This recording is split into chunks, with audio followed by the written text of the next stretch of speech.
We will get started in another minute or two.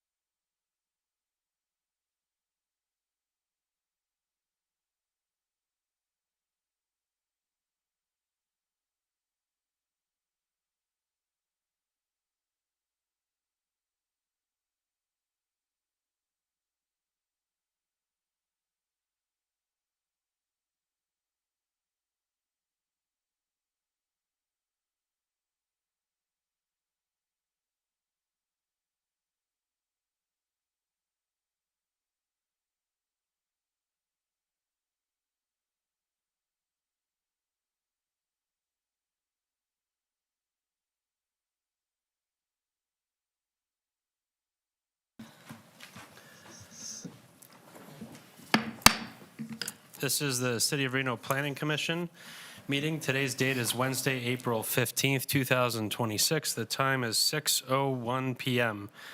We will begin with the Pledge of Allegiance. Commissioner Williams, please stand.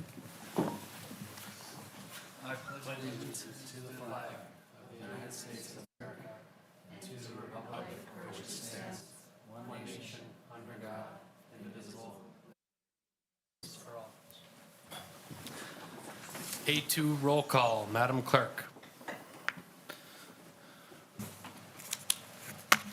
David Jockman, Here. Jacob Williams. Here. Manny Becerra, absent. Christina Del Villar, Here. Tina Gonfiantini, Here. Carrie Romeyer, absent. Alex Belto. Here. We have a quorum of the Reno City Planning Commission. All right, moving on. A3, public comment. Madam Clerk. It should be noted for those in the audience that comments are to be addressed to the Planning Commission as a whole. Comments heard under this item will be limited to 3 minutes per person and may pertain to matters both on and off the Planning Commission agenda. Please note that the Planning Commission may not take action upon any matter not agendized for possible action on today's agenda. When you are called on for public comment, please state your name for the record and begin speaking. The timer will begin when you say your name, and you will be afforded 3 minutes. If you are attending the Zoom meeting and would like to make public comment, please raise your hand. Lastly, while in this room, please be respectful. Warnings will be issued by the presiding officer if there is disruptive behavior, and you will be asked to leave chambers if the behavior continues. We did receive correspondence for this first general item. Those were forwarded to the commission and entered into the record. That said, I don't have any public comment in person or online for opening public comment. All right, do we have any requests to speak in chambers at this time? And I will remind you that you have the opportunity to speak under every agenda item as well. If you're here to speak about a specific agenda item, I encourage you to do so at that time.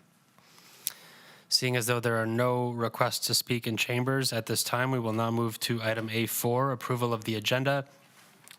This is our April 15th, 2026 agenda. Can I get a motion to approve? Commissioner Williams, second. Motion and second. All in favor, say aye. Aye. Aye. Aye. Motion carries. We will now move to approval of the minutes. This is from our April 1st, 2026 meeting at 6 p.m. Can I get a motion to approve those minutes? Commissioner Gonfiantini, motion to approve. I was absent. Commissioner absent. Del Villar, second. We have a motion and a second. All in favor, say aye. Aye. Aye. Aye. Abstain. And an abstention from Commissioner Williams, who was absent for that meeting. Moving on to staff announcements. Item B, Mr. Raley. Thank you, Mr. Chair. Just a couple quick announcements. Coming up at the City Council meeting next Wednesday, they will provide direction on a potential initiation of a text amendment related to data centers. As you recall, that was postponed from a previous meeting. Also, initiation of a text amendment related to indoor live entertainment within the entertainment core. They will also consider the Trago grid annexation, which was a condition of approval on the Trago battery storage system conditional use permit that this board approved. Lastly, the Ridge Park zoning map amendment and Clear Acre Commons master plan amendment and zone change will also be considered at next Wednesday meeting. Thank you, Mr. Raley. We will now move on to our public hearings for tonight. We will begin and take these in order.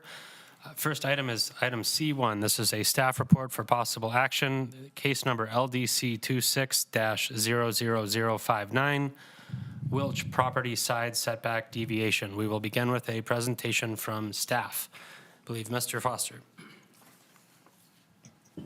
Good evening, members of the Planning Commission. Jeff Foster, Associate Planner for the record. You may have noticed that Mike and I apparently got the same memo about our attire for tonight. Maybe the gentleman back here as well. And yes, I am back for yet another major deviation, this time the Wilch property side setback deviation. The project site is about 0.16 acres in size, located at 30 Robin Place near Hunter Lake Elementary. It's currently developed with a single-family home, and the request before you is a major deviation to reduce the required side yard setback from 5 to 2.5 feet. The project site is surrounded by single-family residences, and the key issue that staff analyzed is compatibility with surrounding uses. The master plan land use is single-family neighborhood. There are 3 goals and policies on the screen that are in support of the proposed request, and the zoning district is single-family, 5 units per acre. Some background, the single-family home with a single-car garage was built in 1954, and there's also a carport that is attached to the garage, which encroaches into the rear setback. The project proposes replacing the carport with a new garage to store the owner's truck camper, which does not fit in the existing garage or carport. And the applicant is available to talk more about that later, should you wish. The corner of the proposed garage would extend into the side setback for a length of approximately 6 feet and a total encroachment of about 9 square feet, and that's in the area shown here. The proposed garage utilizes the carport footprint and does not encroach further into the rear setback, and staff is recommending condition number 5 to further limit, or to limit further encroachment into the, or expansion into that rear setback. Turning to compatibility with surrounding uses, the surrounding parcels are developed with similar single-family homes.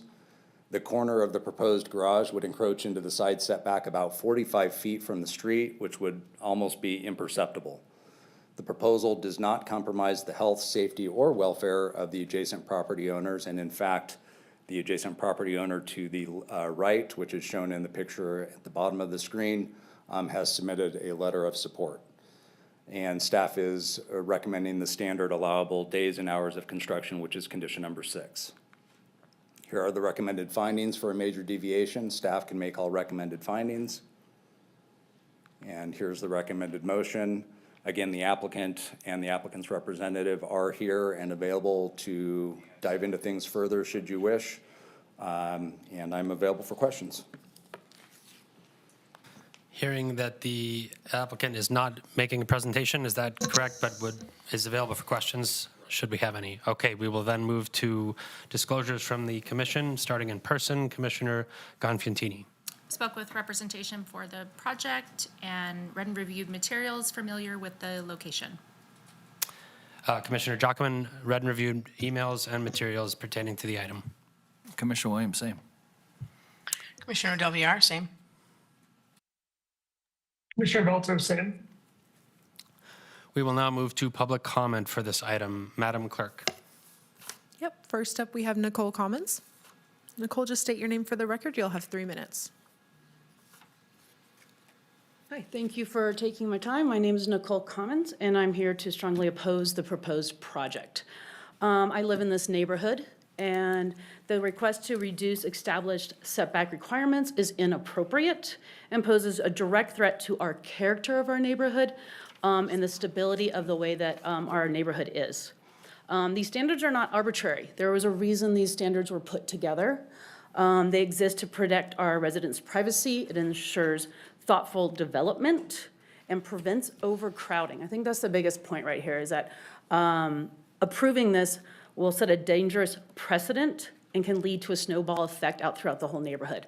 Our homes are in an area that are already built really close together. I don't know how familiar you are with that area, but they're very close together. We have small parcels. And once the setback is approved, even once, it's going to encourage others to seek the same exception. Over time, this is going to result in homes being built very close together, which is going to be detrimental to our character of the neighborhood that we all bought into, which are the older houses. It's a very walkable area. It's a very family-oriented neighborhood. We're located right next to a school, a Rayleigh's. We all are outside. We talk with our families there. This is one of the defining qualities of our community, and with us trying to be on top of each other, I don't think this is appropriate. If you continue looking through the documentation, there was some documentation from Donna Keats, which was our Neighborhood Advisory Board. Even she says that this does not fit within the character of our neighborhood. So even she is against this. Well, she says she likes it, but then there are things against it. So I want to make sure that you've really looked through everything that is stated for this setback that they're asking for. And this is just because they need a place to put their truck. I don't think this is appropriate. And so I respectfully urge you to request or to reject this request to benefit our neighborhood and try to keep the neighborhood and the character of our neighborhood intact. Thank you. Thank you, Nicole. Next up, is it Bonnie? Go ahead. Oh, you requested not to. Sorry about that. Bonnie did not wish to speak, but is in opposition. Next, we will move online to Beth Dory. Beth, just unmute your mic, state your name for the record. You'll have 3 minutes. Yes, hello. I'm trying to get back to my other screen, just a sec. I sent you all emails regarding this. I talked to the architect for this project and he signed a setback letter without obtaining a stake survey. Question, how can this commission approve a major deviation for the reduced setback request without validating the true boundary? The house was built in 1954. When was the last survey of record done? Without knowing these answers, you should deny this request and put it as a condition of approval that a recent stake survey should be done. In these old neighborhoods, it's not uncommon for fences to be way off from the true boundary. Of note, this house is located in the Ferris subdivision, and there are CC&Rs which could still be active and have side yard setback conditions. These things you should consider before you make your decision. Thank you. Thank you, Beth.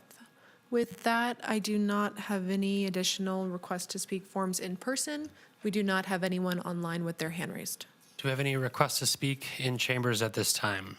If so, please raise your hand. Seeing none, we will now close public comment on this item and move to questions from the commission. Commissioner Del Villar.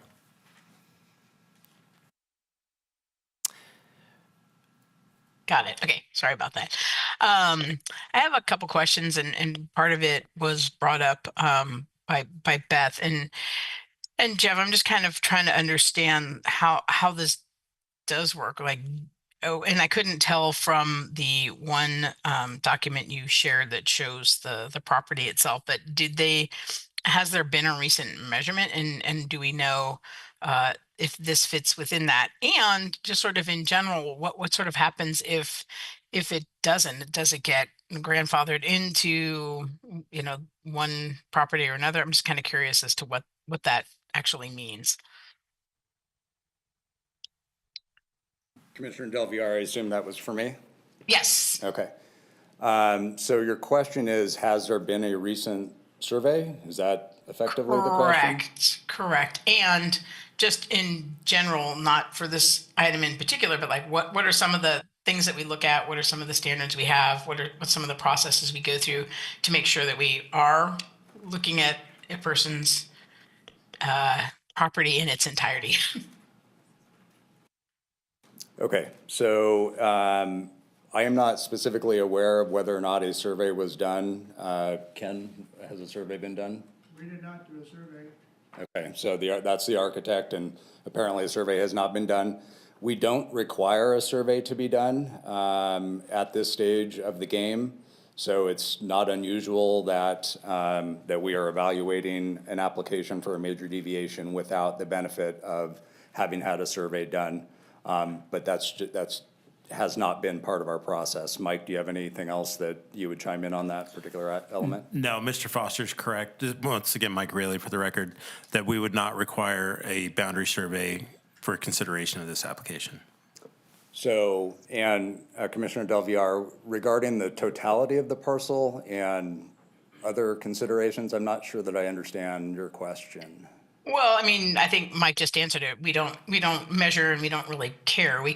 People can just build on other people's potential property if we don't require that they do a site survey, basically. Yeah, and if. I just want to make sure I understand. If you're kind of following up on Beth Dory's comment. Correct. She's brought that up before on multiple occasions. And like it or not, this is the process. So even at the building permit stage, for example, for fences, we don't require a survey to show exactly where the property line is.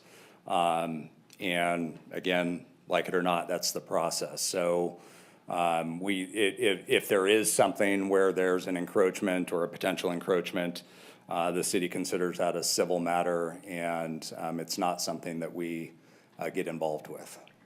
Understood. And then obviously that's the same neighbor that said this was fine. So hopefully they have an understanding.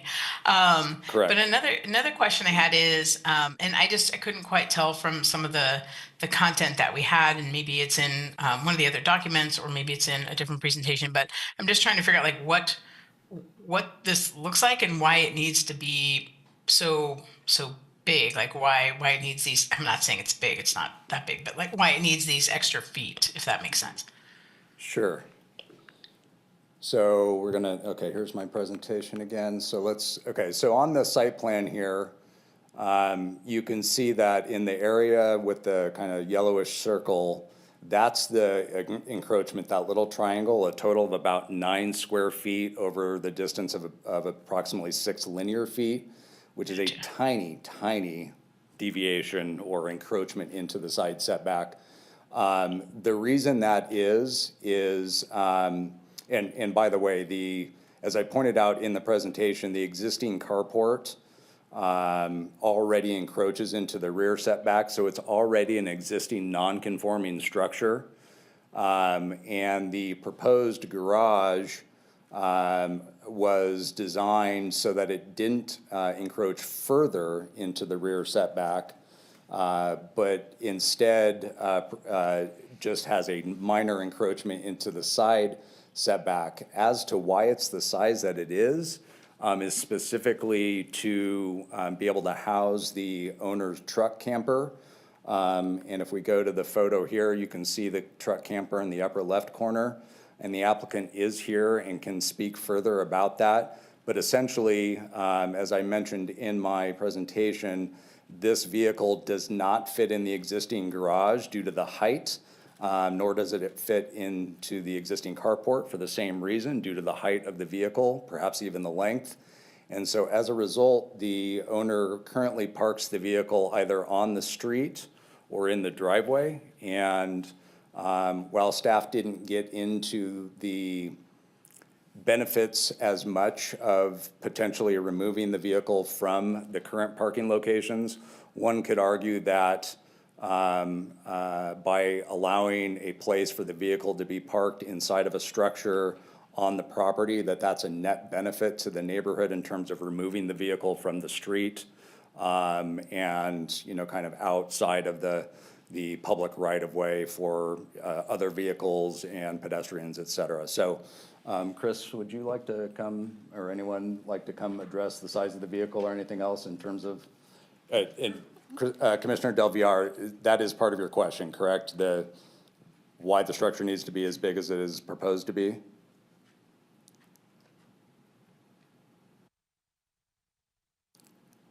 Commissioner Del Villar?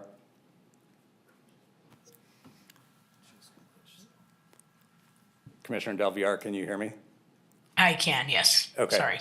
No problem. So that is part of your question, though, why the proposed garage is designed as big as it is? Well, I just sort of in general, yes, I guess. And then is this considered like, because I know my old CCNRs, we couldn't have certain vehicles there at all. And so that was part of, so I just didn't know is this like an RV? Is this just a truck that they want to house. And I understand, obviously getting it off of the street is a good thing. And I think Beth also brought up CCRs. I don't know if there are any for that neighborhood, and I also saw your condition 5 to not allow any more on the rear setback. Um, but again, just kind of wondering, I guess if it's a CCR issue, that would be dealt with the neighborhood, not the city. That's correct. Yep. Ken, is there anything else that you can add on the size of it?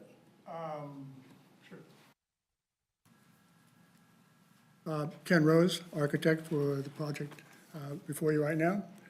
One of the things, well, of many things, we went through to design this project so it would fit in the envelope that is available.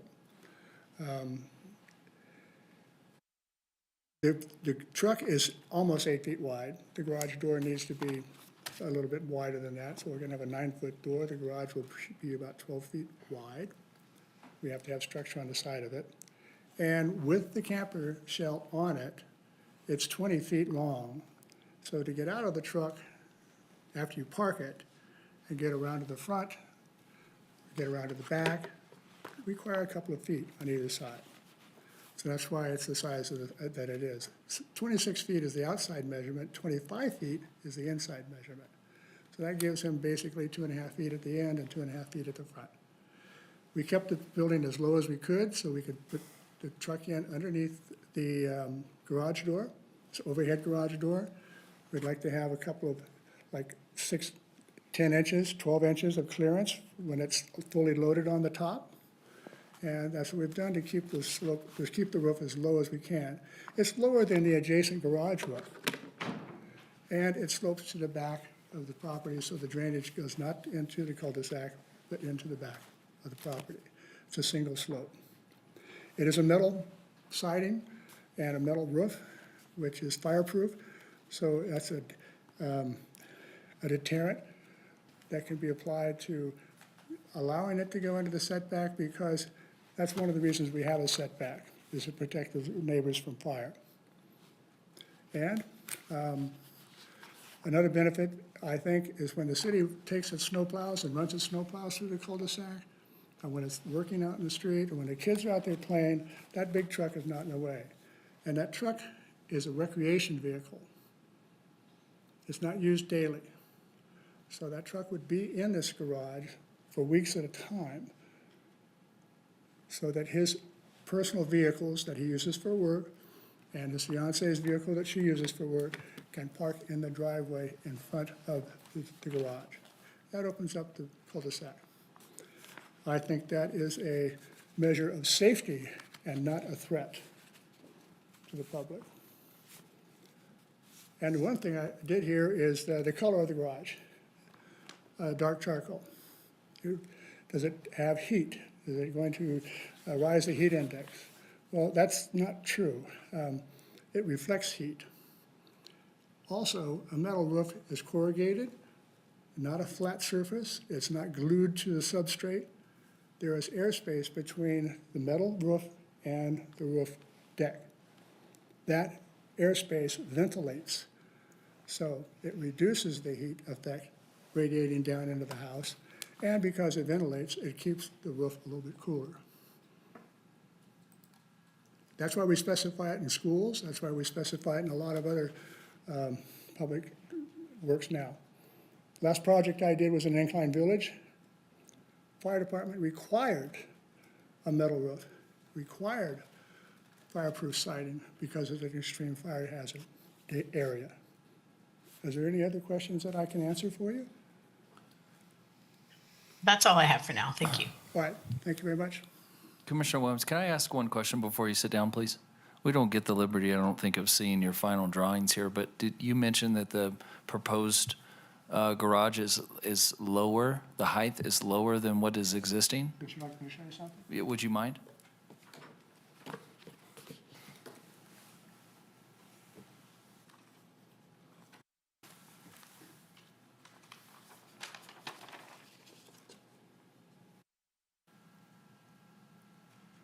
Okay.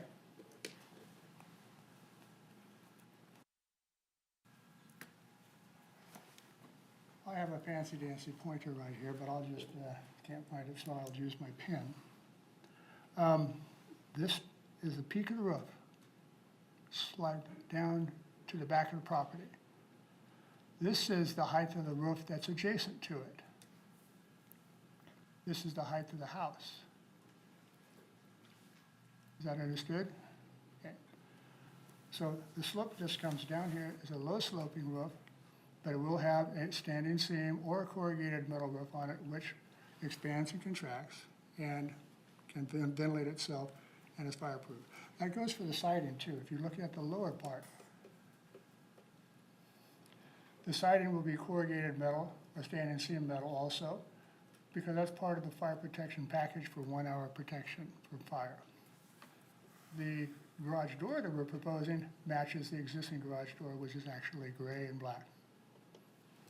So we try to do our aesthetic values to tie this into the existing neighborhood, try to make it safe, and try to make it less visible. That's why it's pushed back. Make it as small as we possibly can and still be a usable space. Wouldn't do us much good if he can't get out of his truck once he parks it in the garage. All right, thanks for explaining that. I have more, but. Commissioner Jockman, I'll ask a few questions here. First one for Mr. Foster. So we heard that I would assume that the property owner that's adjacent there at 50 Robin Place would be the one that's the most impacted by this. And is it correct that they've provided a letter of support for the project? Yeah, I'm not sure the exact address, but it's the property to the right or to the east, southeast of the existing house. Yes, to the east Yes, is- the side where the garage is proposed. Okay, and then it was touched on a little bit by the architect. One of our findings is for public safety. This proposal has gone before fire. Is that correct? And they've Correct. reviewed it? And fire did not have any concerns. Okay. I'll wait for a minute if anyone else has any other questions. I got one for Jeff. Tell me real quick,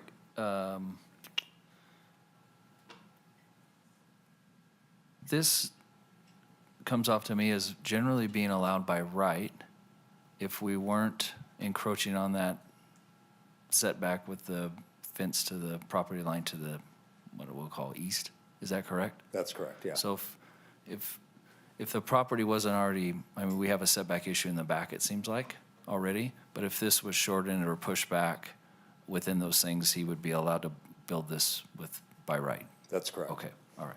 And it's probably worth pointing out that when the applicant originally came in, they were talking about increasing the encroachment into the rear setback. And, correct, Ken, and then when we talked about it, we said, well, okay, rather than increase that encroachment, which would end up being a larger area, a larger encroachment, why don't you look at tucking it a little bit closer to the house, staying within the existing encroachment in the back?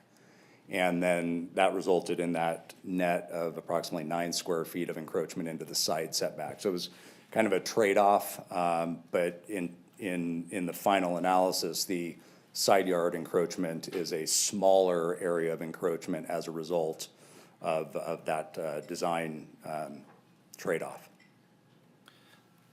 Okay, thank you for that. One last thing. I think the last time we had this major deviation, which you are always so blessed to handle for us.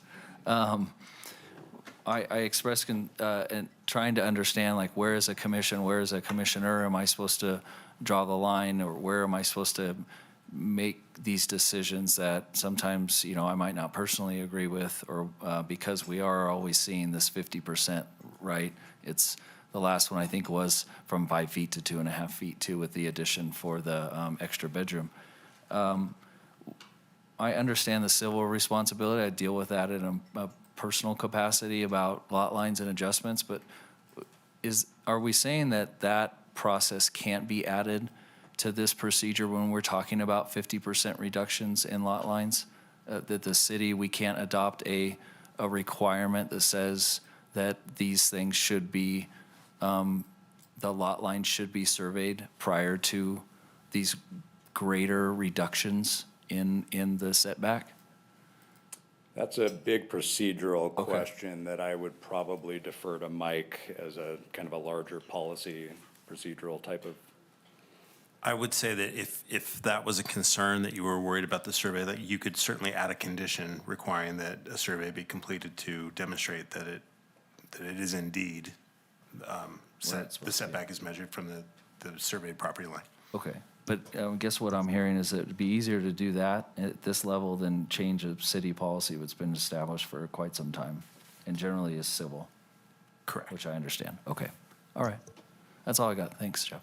You bet.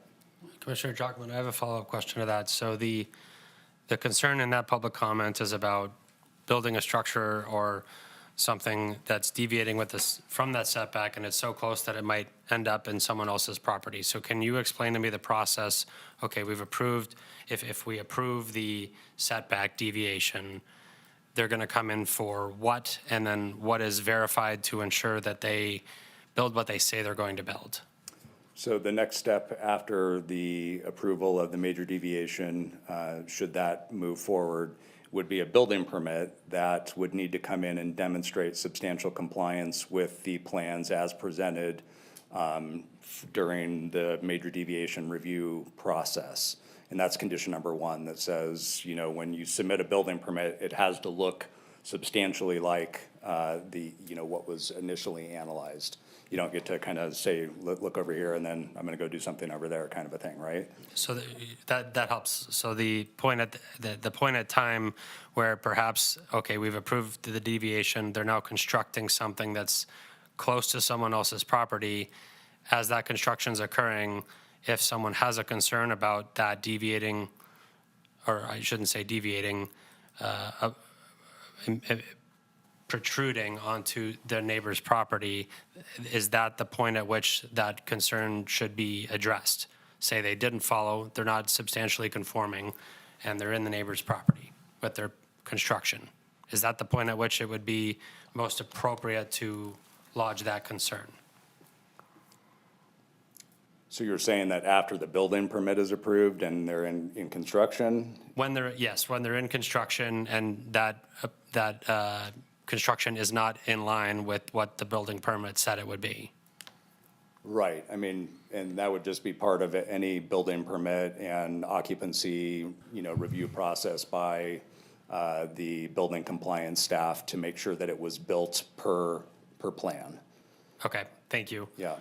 One final question, and this is about the neighborhood. So when I reviewed these materials, I seem to notice that there are a number of structures in the neighborhood that visually online appear to be within some of this very setback that we're considering approving tonight.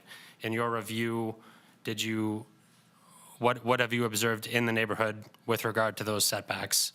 Whether or not they were approved, visually I'm seeing a lot of other homes that appear to deviate from the standard setback there. Okay, so I think the key word that you used was online.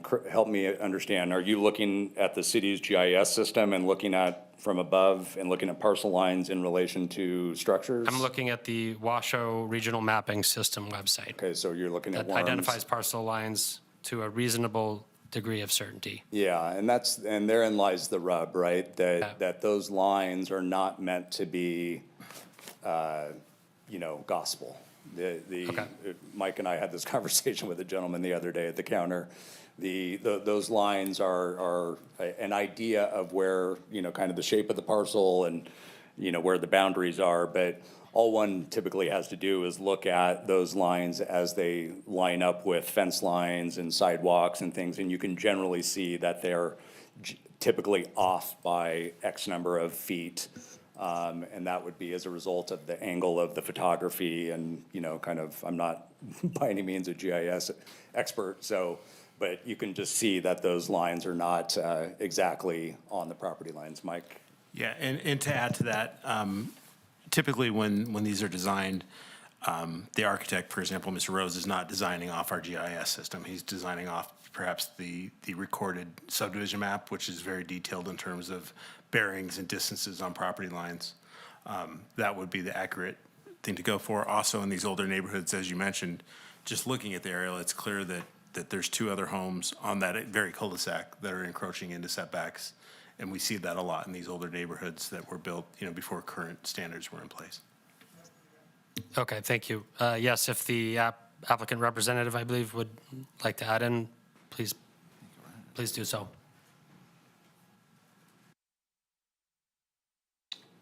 Ken Rose again.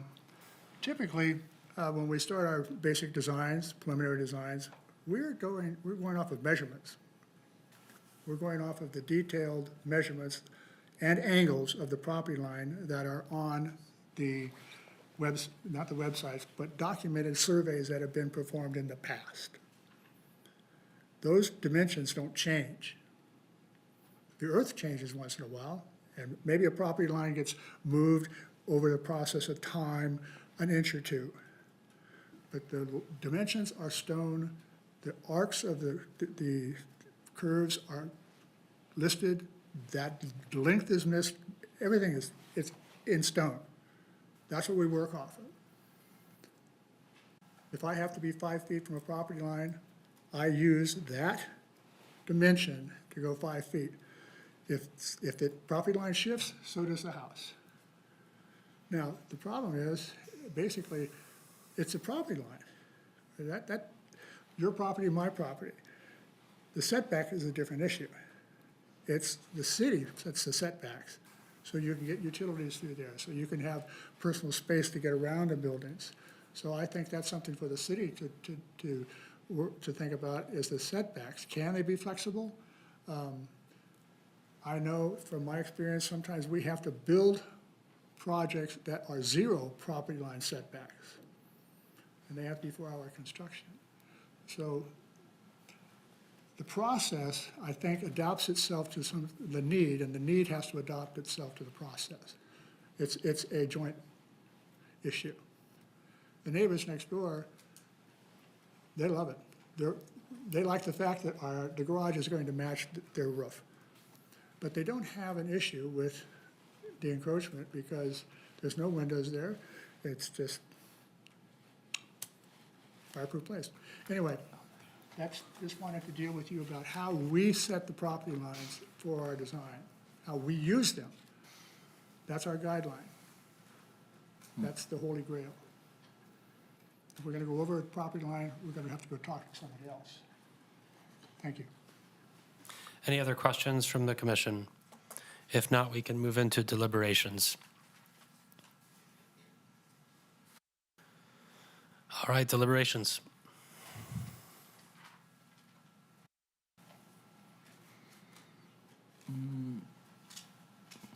Anybody? Nobody? Commissioner, you Go want to ahead. go, Christina? Okay. Commissioner Williams, for the record, I'll start. I've struggled with these 50% setbacks since I started on the commission. I think setbacks in general are meant to keep a decent amount of space between property lines. I think a way to ensure that we were doing the right thing would be to make sure that the property lines are.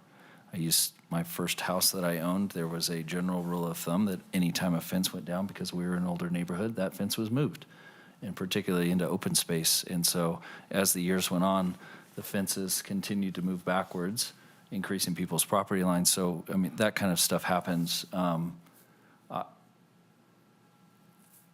think it's an easy ask when we're talking about making a 50% reduction in the setbacks, just to ensure that the measurement that they are taking is what it is and hasn't moved and hasn't been encroached on over the, 60 years that this house has been here.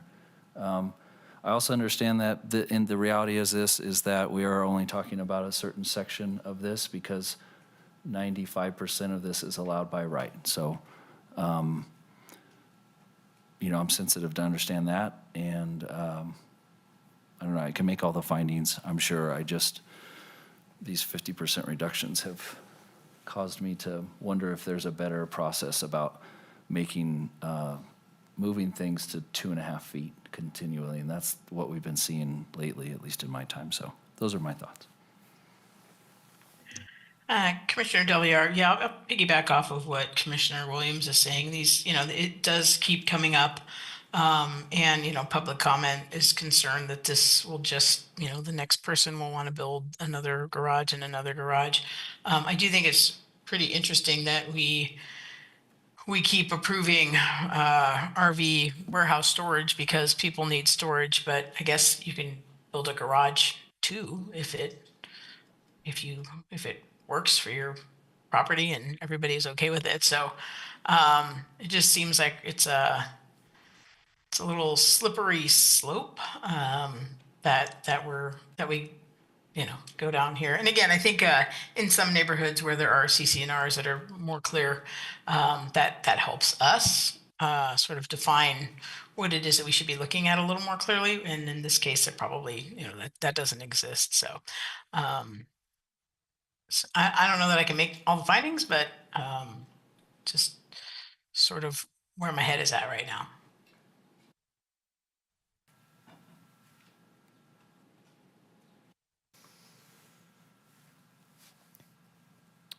Any other thoughts, or I can chime in at this time? So Commissioner Jockman, I guess I'll say this, Commissioner Williams, you had this brief question about an added condition. In my head, if we were to proceed with a modified condition here, I would like to see perhaps, so my biggest finding that I focus on when we look at these is, has fire blessed this? Because when we're deviating from setbacks, public safety is the biggest issue that I would consider to be within our findings and what comes to the forefront for me. When we're talking about this, we're likely talking about the alternate, which is having a vehicle parked on the street or something that's visible. It's going to not be visible with this approval and putting it in a garage. So to the finding about neighborhood character, that isn't quite something that I cannot find as a result of a building of this garage, because I can also see aesthetic benefit to building the garage. I do understand the concern, we've heard it numerous times with the side setback about the survey. And so I can see if we start conditioning these with a survey, it's probably going to be in the order of $5,000 for a survey to be performed, which is not, I understand the concern about building onto an adjacent property, or at least that's what I interpret it to be, but it's not necessarily what is something that I want to burden with individual homeowners if they just want to park their RV in a garage or something of that sort. So that's where I struggle with the idea to put a survey on as a condition. I can certainly see, and I would call this a punch walk as an engineer, that there's value to ensuring perhaps that fire is aligned with what is ultimately built, and that they're a part of that, and they're continuing to bless that as a structure is built adjacent to a property, because the public health component is of utmost concern to me with this type of an application. Mr. Raley, would you like to say something? Yes, thank you, Mr. Chair. If it is the inclination of the commission to add a condition related to the survey, I would suggest that it not be a full site survey, but rather a setback verification letter prepared by a licensed engineers or land surveyor to just verify that one particular setback. We wouldn't see a need to survey the entire parcel and incur the cost associated with that. Thank you for that information.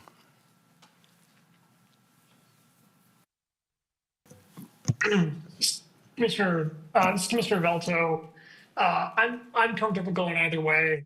I think I would be more inclined to put a condition requiring there be a survey in a limited capacity, like Mike just described, if the neighbors were not agreeable.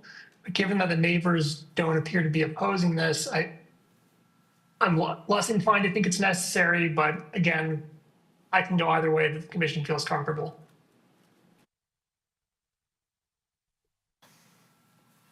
Commissioner Williams? Yeah, briefly adding on to that, I think when I had to have a land survey done for some flooding map amendment, it was in the closer to $500 range.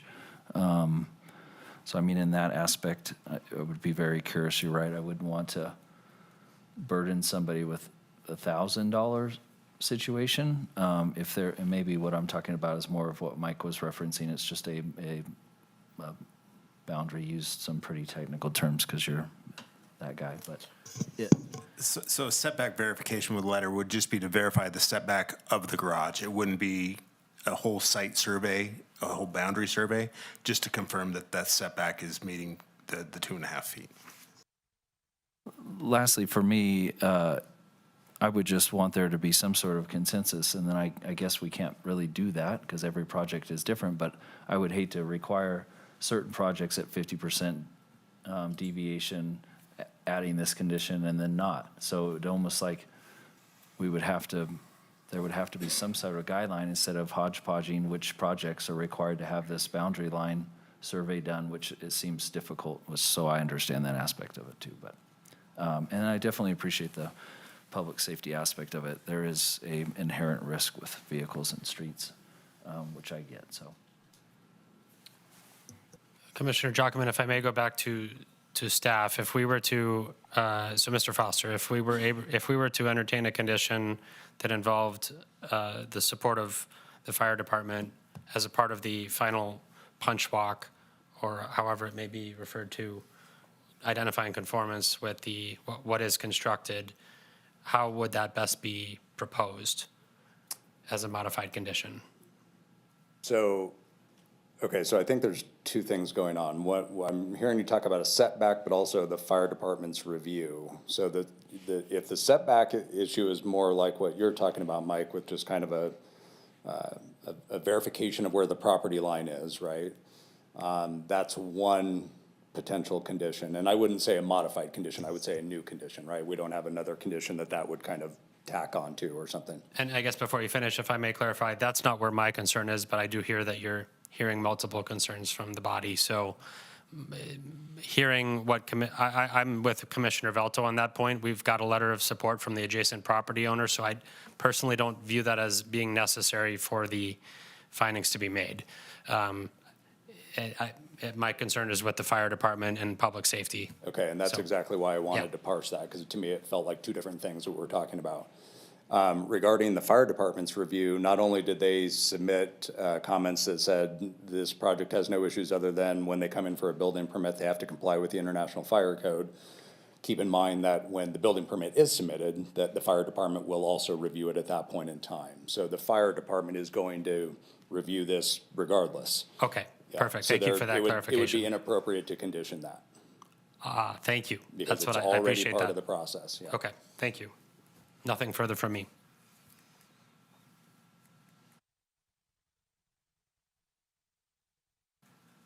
Seeing as though we have a body with only 5 members tonight, I think it is important that we all state in deliberations where we are.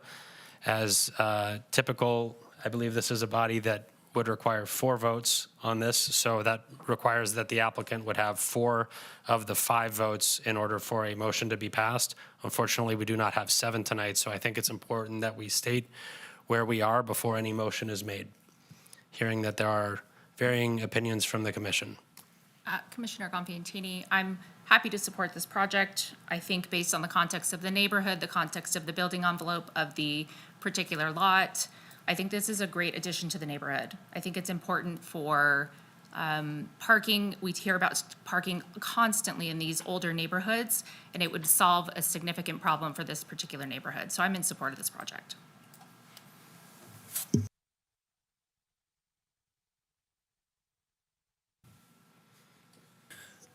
Commissioner Williams,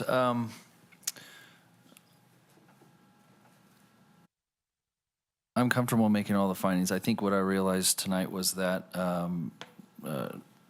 Chair Jockman's comments about the importance of the adjoining neighbors kind of supersedes my overall caution in next-door neighbor privacy. And so I guess when we see this again, I'll be taking that into into consideration about where the affected property owners probably sit. And I think for me, that's maybe one of those times where it'd be easier for me to really get behind an additional condition for setbacks, et cetera. So with that being said, and with that in mind for the future, I'm comfortable approving the project. Commissioner Del Villar, Yeah, I can't, I mean, I'm not happy that I can make all the findings. I can make the findings. I think that, it's an interesting, situation, and I think we're gonna see more and more of these come up because we're gonna keep approving them. So, maybe it is something we need to think about longer term. Do we need, or are there other things we need to put in place?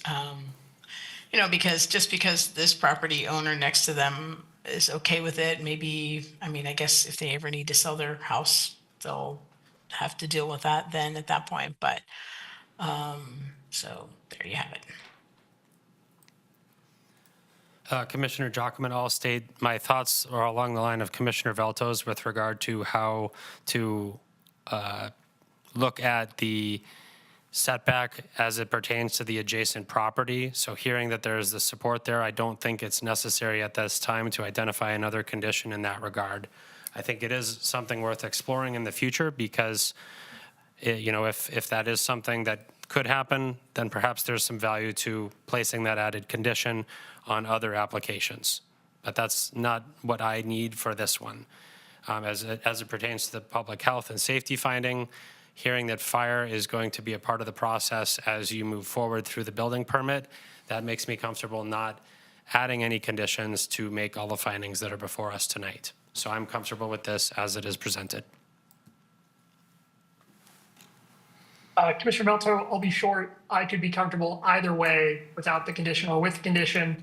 I could make the findings. And with that, I hope somebody else makes a motion. Commissioner Constantini, I'll make the motion. Please proceed.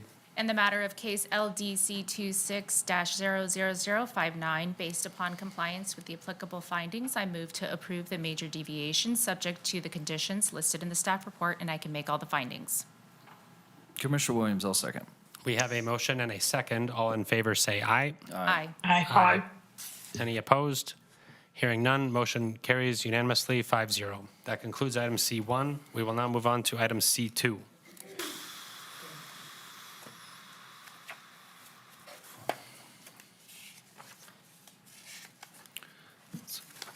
Item C2, this is a staff report for possible action and recommendation to City Council. I will note with that this, as a zoning map amendment, is a recommendation to City Council. So this is not a final decision. This will advance to City Council regardless. This body will make recommendations for approval or denial of that zoning map amendment. This is case number LDC 26-00060, Fairfield Farmhouses zoning map amendment. And before we begin with a staff presentation, Mr. Raley, please confirm this. Because this is a recommendation, there is no appeal at this stage in the process. Is that correct? That is correct. Thank you very much. We will now proceed with a presentation from Ms. Picotti, I believe. Ms. Picotti, please proceed. Hello, good evening, Chair, members of the Commission. For the record, my name is Leah Picotti, and I work for City of Reno Development Services. This evening, I am presenting the application for Fairfield Farmhouses zoning map amendment. As you stated tonight, this is a recommendation. This will move forward to City Council within a month or so. What we're looking at tonight is a 1.08 acre site. This is located north of Plum Lane between Sharon and Marsh, just kind of northwest of Jesse Beck Elementary School. The zoning map amendment before you tonight is from single-family residential 3 units per acre to single-family residential 5 units per acre. Key issues that staff analyzed in this request were compatibility with surrounding zoning and uses and conformance with the master plan land use designations. On the board before you is the zoning map. We got a lot of orange yellowish colors there, but that slightly darker orangish color is the single family 3 units per acre. And everything in the lighter color there is that SF5. So here you can see on the left-hand side what it currently looks like, and on the right-hand side what is proposed. You will note that that SF5 is adjacent to the north. I'm going to talk about the conformance with the master plan first. because everything that you see on your screen that's in yellow is single-family neighborhood. And this is the master plan land use designation for most of our single-family neighborhoods in Reno. This single-family neighborhood land use designation does allow for a variety of single-family densities, including that SF3 all the way up to SF8. Under that master plan, I have some noted policies and that this fulfills, but generally what we're looking at here is that Plum is an arterial, it's a neighborhood corridor, and this is an infill site. This is a site that has been sitting vacant for about 10 years. There have been code enforcement issues on it related to weeds and debris and different things like that. All of the infrastructure is in place for this site to be developed. So in terms of conformance with the master plan, it meets the policies for growth tiers, housing options, infill and redevelopment. And then when you look at that growth and reinvestment framework, that talks a lot about the infill and utilizing existing infrastructure. And then neighborhood corridor has to do a lot with building in places that allow for multimodal transportation and easy access to other centers, which we all know this area of Plum does that. I'm going to go through the background here on this, and I'm going to apologize ahead of time for some of the slides here. They're a little bit blurry because these subdivision maps are very old. But I think for the context of how we got to where we are today, I want to go back about 120 years. So what you're looking at on the screen there is Fairfield Heights. This is the subdivision map from 1905, so we're looking at 120 years ago. Down the middle of that is Harris Avenue, which later became Marsh. And at the northern portion of that is Monroe, and the southern portion is Plum. So in 1905, this whole area, this 80 acres, was subdivided into 5-acre parcels. And we have those 5-acre parcels here. The parcel with the green X is what we're looking at today. Then in 1947, the Redelius subdivision came in.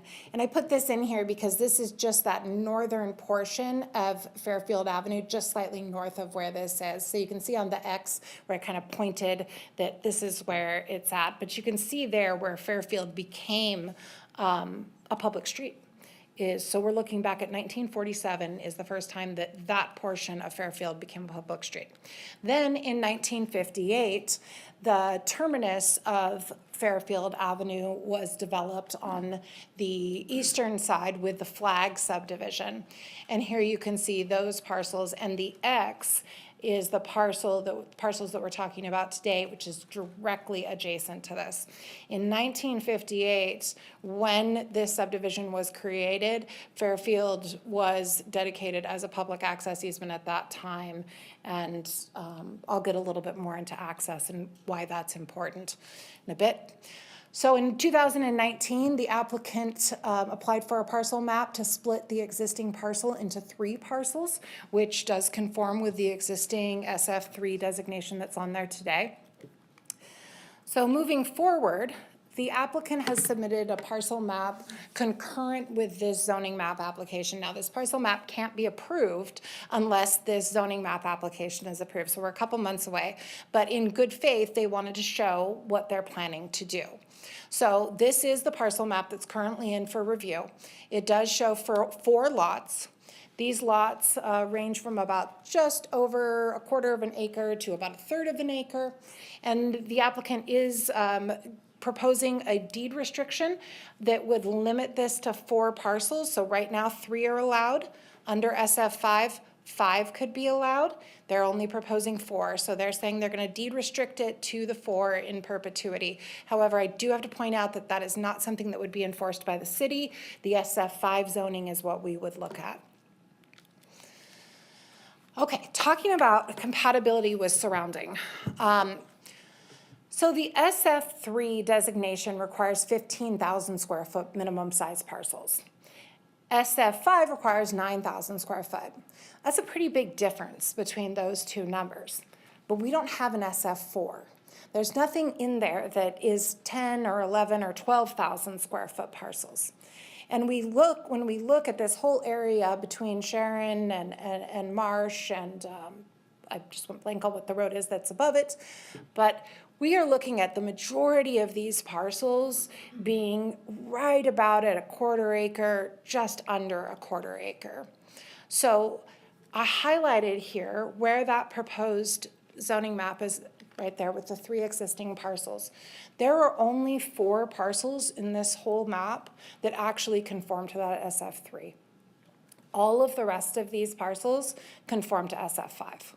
They are either right about the same size as what the applicant's proposing or a little bit smaller. So in terms of compatibility with the surrounding, we're looking at lot size, we're looking at density, and we're looking at character of the neighborhood. So these lot sizes would be consistent with what's existing in the neighborhood. The density is consistent with what's in the neighborhood. And the character of being single family, which is what they're planning on doing, is also consistent and compatible with the neighborhood. Regarding development standards, the only major differences here are the lot size, which we just talked about, and those setbacks, which are fairly substantial between SF3 and SF5. But again, the majority of this area was developed with those SF5, essentially whatever it was back in the day, with those standards. So in terms of compatibility with the setbacks, the SF5's zoning designation would match the majority of what's there today. This application did go before the Neighborhood Advisory Board, and we have received a fair amount of public comment in opposition to this project. And I want to talk a little bit about the concerns and what we looked at when we looked at these concerns. So one of the major concerns was the neighborhood compatibility and increased density. SF5 zoning is consistent with the surrounding lots. Again, same lot size, same density, same uses. So in terms of compatibility and increased density, it's the same. Access from Fairfield. I know that there's been a lot of concern about access of more cars coming down Fairfield. And a lot of people at the NAB talked about access from Plum Lane. Why can't they access from Plum Lane? That property has historically been accessed from Plum Lane. However, the existing use was demoed 10 years ago, and it's been sitting vacant for 10 years. So any new development is gonna have to meet our current standards, and those current standards, it can't meet it for the spacing requirements between intersections and signalized intersections. So access from Plum is not possible. There was some conversations about this was gonna put a road in that was gonna go from the cul-de-sac to Plum and people would use it as a cut through. That's not correct. There would be no access off of Plum except emergency access. And Derek can talk a little bit more about that when we get to it. But no, there would be no access off of Plum. The access to this would be Fairfield Avenue. I have heard that Fairfield Avenue is a private street. That is not correct. Fairfield Avenue was dedicated to the city in 1958. It is a 60-foot public right-of-way with a cul-de-sac that meet all of our standards as of today. The majority of Fairfield Avenue was dedicated as a public right-of-way in 1958 with the flag subdivision. However, there were 4 parcels on the east side, including the subject site, that didn't dedicate and have just maintained that access. So that access right now is a non-exclusive easement and right-of-way for roadway purposes. So that, for all purposes, is a public access roadway, and the applicant, being that he owns a good portion of that cul-de-sac, absolutely has rights to access his property from Fairfield Avenue. Regarding traffic safety and impacts, I know there were requests for traffic impact study.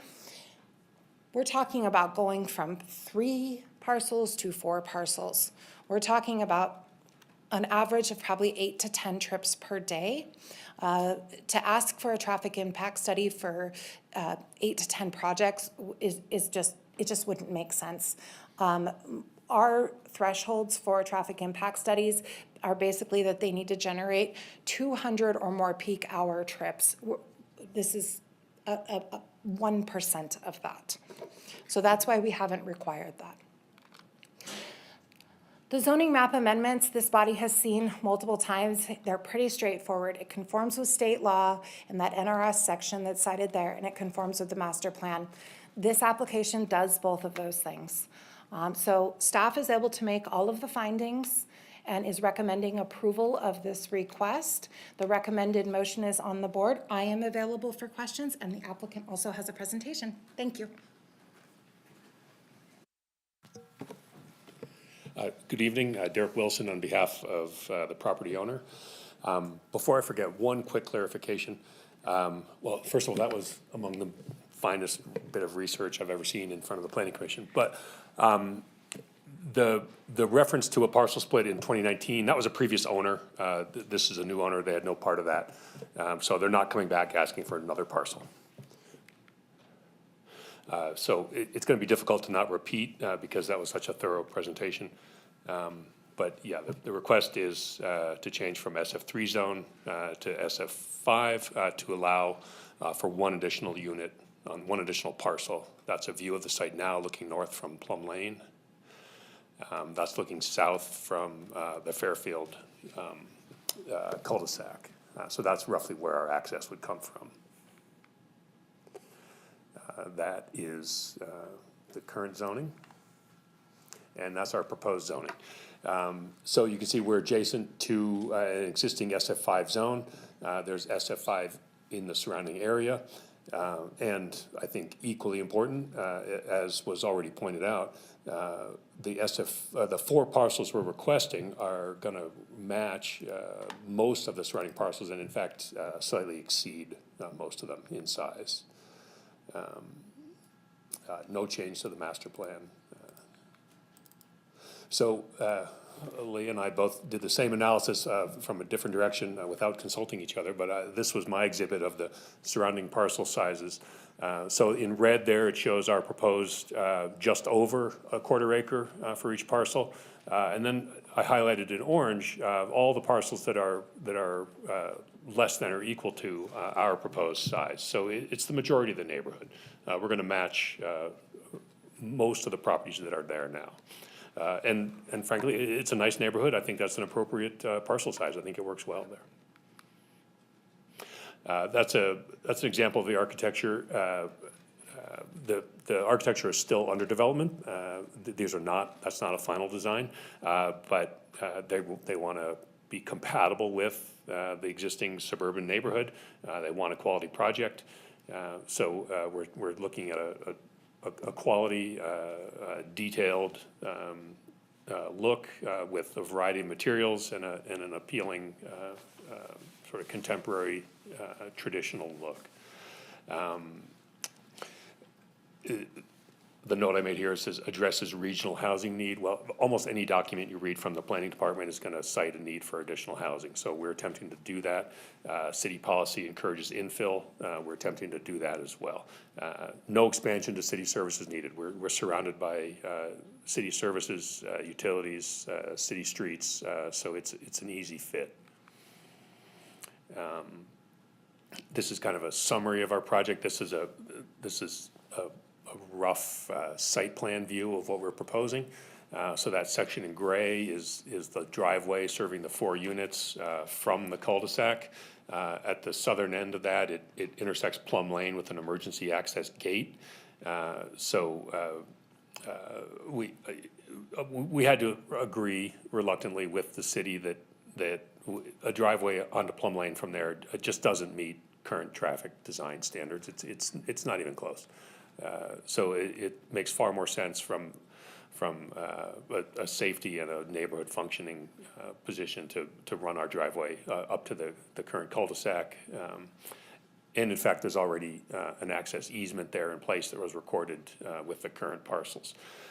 One thing I could mention, people at the NAB were concerned about people backing out of the driveways into the cul-de-sac. That certainly happens on neighboring properties, but it won't happen on this property. People will back out of their garages onto that gray driveway area and then move forward into the cul-de-sac from there. So I think we have a completely safe traffic route onto Fairfield.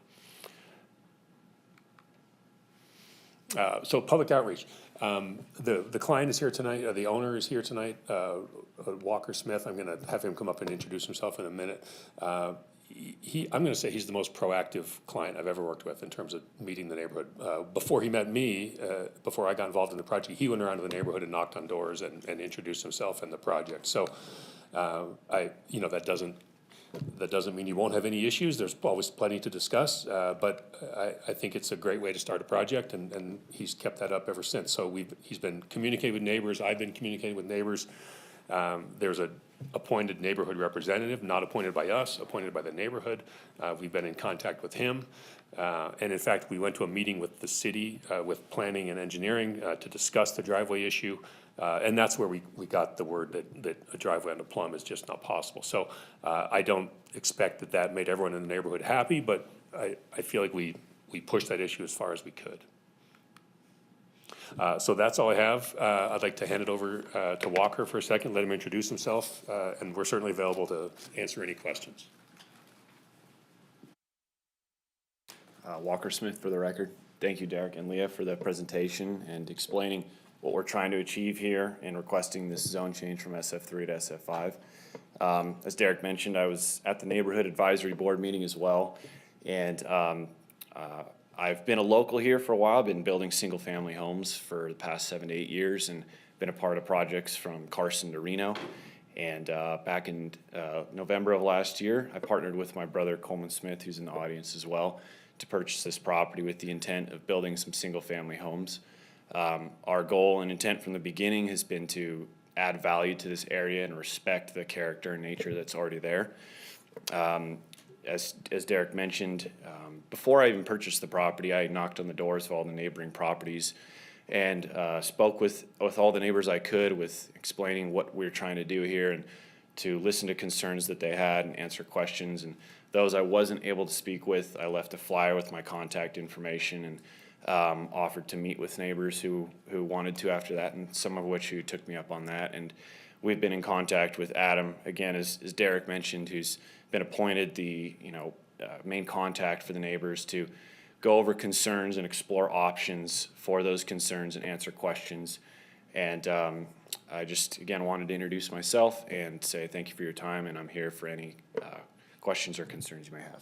Thank you. Thank you. That concludes the applicant presentation. Is that correct? Yes. So we will now move to disclosures in person. Commissioner Gonfantini. Commissioner Gonfantini spoke with the applicant representative, familiar with the site. Commissioner Jockman read and reviewed materials. That's it. Commissioner Williams, same. Commissioner Del Villar, same. Commissioner Velto, same. We will now move to public comment on this item. Madam Clerk. Yes, we have a few. We'll start in person. Is it Louis? Louis, come on up. You'll have 3 minutes. Just state your name for the record. Then we'll have Rob Stone. Louis Provencher. I'm at 1810 Fairfield. I am in the cul-de-sac. So when I back up my truck, I would be backing up in the driveway of this project. And that's true for the other properties too. I actually oppose the rezoning, but because of unresolved issues. It's actually not true. We were told that Plum is off the books for exit. It could be actually modified with a left turn median. And since you guys had a planning project for repaving Marsh and Sharon Way, we were wondering if that could be done all at the same time. So the city told us that is actually a distinct possibility. The issue of opposition has not to do with the houses themselves. It has to do with this access. In the cul-de-sac, we do not want a driveway there, period. And the problem is that all the cars will be broadsided when we back up by the people coming out of the driveway there. And that's an extra 8 to 12 cars. If there's 2 cars per house, you can do the math, and most people in that area have 3 cars and children in the future and all that. So that's an issue where this issue of the access is really a sore point with the neighborhood. It's actually the source point. It's not actually the houses. But if that is not, issue is not resolved, we don't like having more houses. So the other issue is that when it's gonna be holidays, Super Bowl, whatever event, people are gonna show up these houses to eat meals, be with their family and all that, people from out of town. where are these cars gonna park? And the only place they're gonna be able to park is in our cul-de-sac that's already full of people, kids, contractors park there, garbage truck turns there. And we have our own parties where we park in the cul-de-sac. So where will these extra cars from people visiting be parked? In the cul-de-sac, which is cars on the street. And we mentioned from the previous case, that is a problem. So this is why we have a really hard time with this. There's another issue. You notice there's cottonwoods on the photo. There was a pond there, and we were told that there used to be a ditch that brought water. Cottonwoods require groundwater, so it means that there's water underneath that berm there. You saw the cottonwoods on the photo? So this is an issue where we had flooding problems regularly on that street. Flash events, snow melts. There's only a little drain there. And I know that the Pruitt's house got flooded once, actually more, 4 times. I shoveled water with a snow shovel in the summer for my neighbor. So there's this issue of drainage, and we don't want more flooding in that thing due to some driveway with a slope bringing even more water. Something needs to be done about this. And the source of the water under those cottonwood trees needs to be investigated. So is there a possibility to actually put, coming back to the parking issue, parking for guests on the property from Plum? Is that possible? So this is the reason why there's a lot of unresolved issues and we are opposed to it. Thank you. Thank you, Louis. Next up is Rob Stone, then Katie Luce, then Tasha Pascal. Hi, Rob Stone. I just want to say I appreciate that you guys exist to help balance the growth, development, rezoning with the maintaining the character of our city. And I'm not opposed to growth. These guys seem like great gentlemen, honestly. But when you kind of mess with a neighborhood like the Old Southwest, it is a part of our city's unique character. My wife and I walk our dogs there all the time. We just can't think of another neighborhood quite like it. And so rezoning from SF3 to SF5, we think should benefit more than just the developer. You know, it should, in a neighborhood like that, it should either benefit the homeowners or the city's unique character, or if not, there needs to be more benefit for this, which I haven't heard yet. And so I just wanted to go on record, I support anything that makes my city better, any kind of growth. I don't see how this does, or if it does, the SF3 took care of it. The move to SF5 does not give it any more improvement at the expense of the current homeowners and the city's unique character. I just feel like that's the case in this. And so personally, we share, I don't know if we can put back up any pictures from before, the south, there's a basketball hoop looking towards Plum. So while they do that, we share a fence line with the project.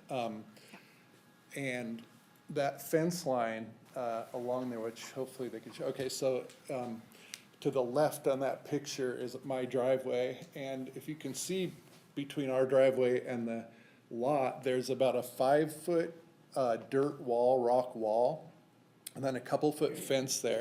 And when we pull out of that, there's very little visibility. If you add a entryway there with 10 to 12 cars coming in and out throughout the day, there's very little visibility, and it almost pits our driveway against, I mean, it sends the two back-out points or drive-out points towards each other. And it works in the other cul-de-sacs, there's visibility.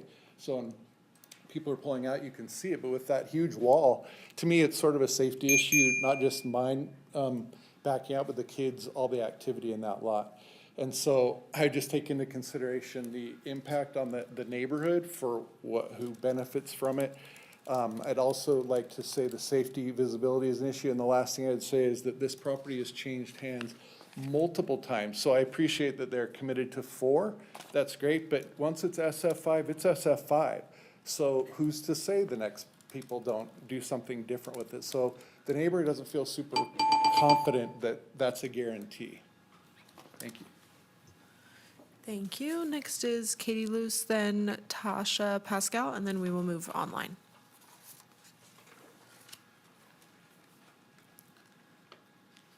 Hello, my name is Katie Luce. I'm the unelected proxy for Adam Pruitt, who's in New York. I live on Fairfield Avenue as well, and I'm here to respectfully oppose case LDC 260060, based on the required findings for a zoning map amendment.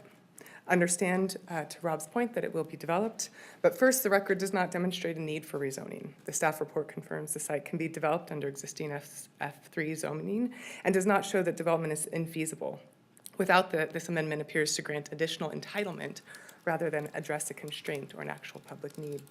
Second, the proposal results in a clear increase in development intensity. Minimum lot size drops, front setbacks are reduced from 30 feet to 10 feet, lot widths are reduced, and attached housing then becomes permissible, which is not allowed under SF3. These are material changes that affect site design, building placement, and overall neighborhood form. The proposed zoning introduced housing types, specifically attached units that are not part of the existing development pattern, which undermines the claim of consistency in character. While the applicant has offered a deed and restriction limiting the number of homes, a deed restriction is not zoning. It's a private agreement that can be modified or challenged over time. The city would be granting higher density by relying on a separate document to actually limit it, and that's not substitute for appropriate zoning. And third, this proposal has characteristics of spot zoning. It applies to a small, isolated parcel and primarily benefits a single property owner without a demonstrated broader public benefit of planning necessity. Fourth, and I only have a few more. Fourth, the site functions as a transition edge between zoning patterns. What the Exhibit B zoning map does not accurately represent is that maintaining SF3 at this location preserves a gradation between densities. Extending SF5 into this parcel effectively shifts that boundary, and the analysis does not address the site's role as a transitions edge between zoning districts. Maintaining lower intensity at such edges is a common planning practice to buffer differing development patterns. Fifth, access constraints are significant, as Rob and Louis mentioned. The subject site is not similarly situated to surrounding parcels due to its constrained access from a single cul-de-sac. Compatibility should be evaluated not only by zoning, but by functional conditions, which differ significantly here. The report clearly states that access from Plum Lane is not permitted due to intersection spacing requirements, leaving Fairfield Avenue's primary access point. Despite this, no detailed traffic circulation or pedestrian safety analysis has been done. In summary, this rezoning is not necessary. It functions as spot zoning, and it disrupts the transition edge. It lacks sufficient analysis to support required findings, and that's not how Reno typically does their increased density. Recent cases show consistent pattern, large projects, public benefit, and detailed analysis. The conclusion that the proposed zoning is compatible with the surrounding neighborhood is not fully supported by the record. The analysis relies on primarily average lot sizes, but does not account for significant reductions in setbacks, narrow lot widths, and the introduction of attached housing, all of which affect department pattern and character. Approving this request asks you to accept increased intensity now and trust that impacts will be solved later. Thank you. Thank you. Madam Clerk? Next up is Tasha Pascal, and then we will move online, starting with Nora Constantino. Oh, sorry, Tasha. Tasha does not wish to speak, but is in opposition. So we will move online to Nora Constantino. Nora, just state your name for the record. You'll have 3 minutes. My name is Nora Constantino, and I live in the neighborhood where this proposed zoning change is, and I am opposed to it. I agree with it's a spot zoning, and that's not what we need. And all of you need to drive on Fairfield and drive through that cul-de-sac and see how small the easement is, or the ability to get into that lot. It is going to be extremely unsafe. And as all communities are, we overturn, we grow, young families move in, you're going to have young children in the street. It's just, I think it should stay the way it is for many reasons, but safety to me is the number one. Thank you, Nora. Next up is Beth Dory. Hello, can you hear me? Yes, we can hear you. Go ahead. The Fairfield Farmhouse zoning amendment, it actually looks like a good project, but for the CCNRs, which appear to be still active, That's Washoe County Recorder number 216384. Active CCNRs without an HOA can still be enforced, and CCNRs trump city codes and zoning. Would the applicant be able to adhere to the setback conditions of the CCNRs with the reduced lot sizes? I assume when the owner purchased the property last December, he acknowledged or signed the CCNRs. Under item 2 of those CCNRs, it says the setback distance along with all streets shall be 20 feet. No dwelling, house, or structure, appurtenant, heartho, whatever, shall be constructed or maintained on any lot nearer than 10% of the frontal distance from the sidelines of any lot delineated on said map. While the city does not want to be bothered with old CCNRs, Reno could be sued if there are approvals without considering these CCNRs. The house with no roof on Windy Hill exceeded the height limit per CCNRs. Washoe County was brought into that lawsuit because they approved the plan. The plaintiffs won, and that's why that house appears to have no roof. So please consider these old CCNRs, which from what I could read are still active. Thank you. Thank you, Beth. We have another in Zoom, Laurel Saito. Go ahead and state your name for the record. Once you've unmuted, you'll have 3 minutes. Hi, my name is Laurel Saito, and I reside at 1810 Fairfield, and I did submit an email note, but to oppose the rezoning map amendment from SF3 to SF5.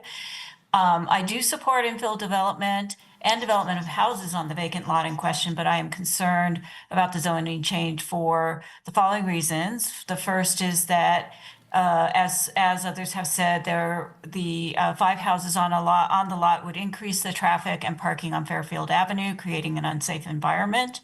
There already is limited parking on the cul-de-sac, and adding at least 8 to 10 more vehicles to the street with access from Fairfield will make the end of the street much more congested and unsafe.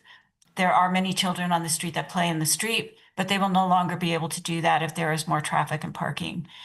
I think a resolution of the concern would be to allow access from Plum Lane for the development so that excess parking could occur on Plum Lane. And we would be interested in talking with the city and the owner or developer to explore this option if this is a possibility. And we do have concerns about drainage in the cul-de-sac because of past drainage issues. And so we hope that adding more paved area is going to add to the drainage areas that we hope would be accounted for with the new development. And then, as Louis stated, we are concerned that there could be shallow groundwater or seepage to the lot because of the large cottonwoods that are present. And so management of groundwater or seepage may be necessary for the new development and to ensure it doesn't affect drainage or flooding in the neighborhood. Thank you for considering this comment. Thank you, Laurel. With that, I don't have any other request to speak forms in chambers, and we do not have anyone else online with their hand raised. Thank you, Madam Clerk. Do we have any other requests to speak in chambers at this time? Seeing no hands raised, we will now close public comment and move to questions from the commission. I think I'll start this one off, Commissioner Jocham. So there were a number of comments that talked about traffic here. It sounds like there was even maybe some disagreement between staff and applicant at the time on some of this. So my opinion is really with staff here. You should not have another access point on Plum.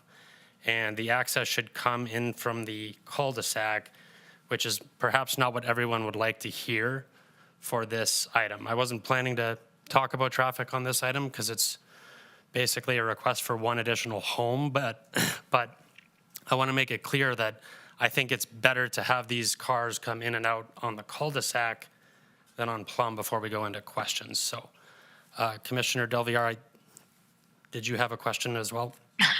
Sure.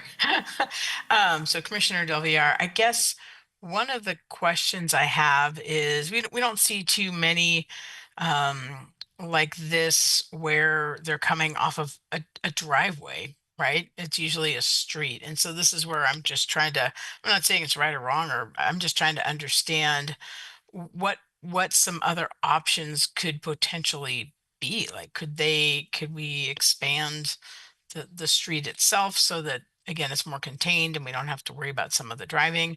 Are there some safety issues that could be put in place at the cul-de-sac itself to ensure more visibility, things like that? I'm just not, we just don't generally see where people come off of a street onto a driveway for 4 homes. The record. So you don't generally see this because unless a zoning map amendment is requested, this is allowed by right. So we have several that I can think of where we've done similar configurations with a driveway off a street that serves 4 homes. One of the major distinctions here is that under state law, you can do 4 parcels without creating a subdivision. And so when you see 5 parcels come in, that's when you're looking at a tentative map. That's when it's coming before you. And there are different standards when you have 5 parcels. You have to do things like improve all of the streets and anything else that's required infrastructure-wise. So while this is a common development, it's not a common development that you guys see. And in terms of what could be done, I understand that we're looking at this and that the applicant is saying, hey, this is what I'm going to build, but this is not an application for development. And if it were an application for development, we would have plans and it would show vision triangles and all of those other things that are going to be required when they do come forward for development. So while I understand that looking at that picture of the cul-de-sac and that wall and considering that there's going to be issues pulling in and out of there, that will all be evaluated. That will be evaluated in the building permit process. And in terms of making improvements to the street, we don't generally make improvements to existing streets when they meet the current standards. If something comes up during building where it's not meeting vision triangles or there's some requirement from the fire department or anything like that, that would be addressed at the time of development. Okay, and there might be, again, with the fire department might want a different easement or something to that effect. And then also, Leo, can you clarify for me, when construction does begin, that would get into things like time on site and where builders, construction folks have to park, things like that, so they're not also causing issues on that one road down there.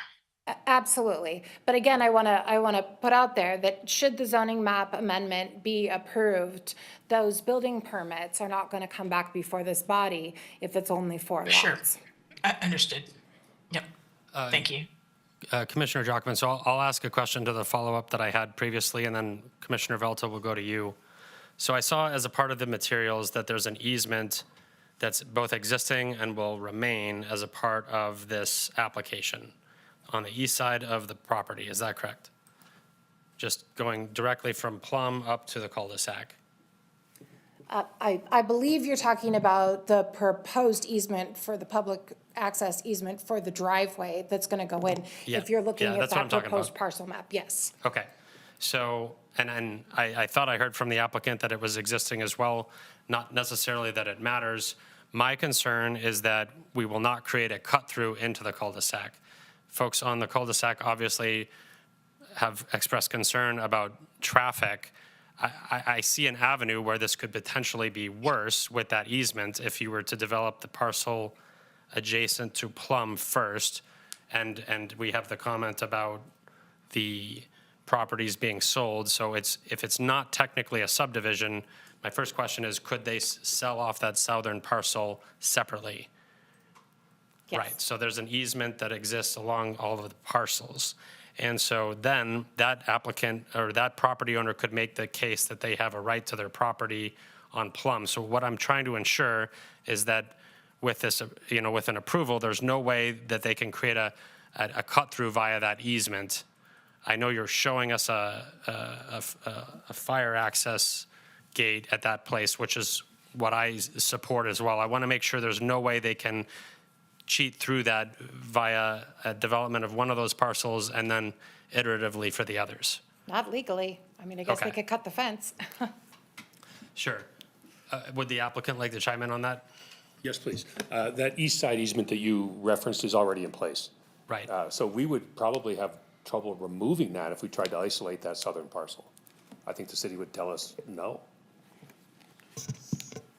That Mr. Wilson is correct. So if they came in for a parcel map to eliminate that, knowing that access on Plum Lane doesn't meet our standards, we would not allow removal of that access because it essentially is their only access to reach that parcel for development. Okay.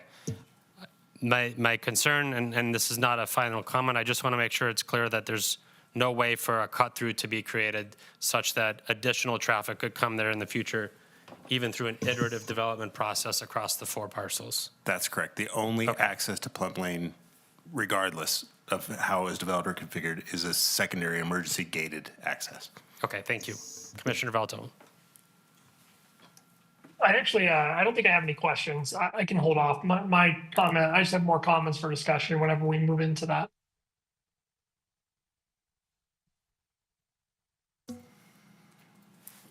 I'll go. Commissioner Williams for the record. Who wants to talk about the concerns with draining and floodage?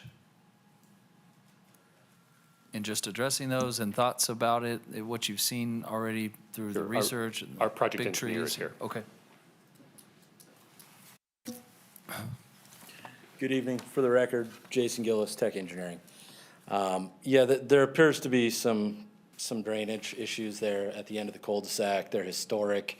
I would hazard a guess that railroad wall that got constructed at some point does a good job of blocking water and holding it in the area. There is a drain at the end of the cul-de-sac. That property does drain downhill to Plum Lane. That driveway we're all talking about, the gradient on that goes to Plum Lane. So when that wall's gone, that driveway's in, that infrastructure is put in that direction, there'll be a place for that water to go, Plum Lane, as well as all the detention and stormwater mitigation devices that the building department, the community development department from Reno will force the developer to put in place. So, yes, there's a problem now. I see that the path forward to relieving it is actually putting that driveway through, lowering that grade and letting the water get out of there. Okay, so I guess I didn't realize that wall is existing.